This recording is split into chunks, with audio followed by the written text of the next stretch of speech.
Carole vous demande pourquoi ce livre, alors qu'on s'attend plus à des idées, par exemple, en période de crise, ou à un programme politique. Pourquoi avoir choisi de faire cette galerie de portraits, entre guillemets? Justement, parce que ce n'est pas un livre politique, c'est un livre presque de culture générale, au fond, hein, de valeurs fondamentales.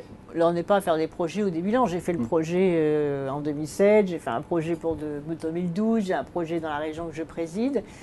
Mais l'engagement au service d'une cause, c'est bien, ça va bien au-delà. Et j'ai répondu finalement à tous les gens qui me disaient, bon, quand même pris les coups que vous avez pris et les obstacles que vous avez franchis, les grandes difficultés que vous avez vécues, qu'est-ce qui fait que vous continuez en politique à un moment où la politique a perdu de son prestige? On a également Et beaucoup d'internautes qui nous posent cette question. voilà, et c'est ça, et ben c'est la réponse. C'est Est-ce que c'est une manière de dresser un portrait de vous aussi, en filigrane, de cette quinzaine de portraits qui se trouvent dans le livre?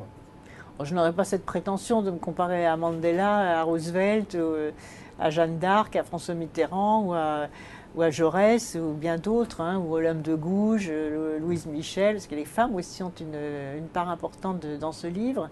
Mais simplement, c'est vrai que j'ai puisé dans ces itinéraires une force, une énergie, une admiration, une contemplation et au fond des raisons de continuer à s'engager.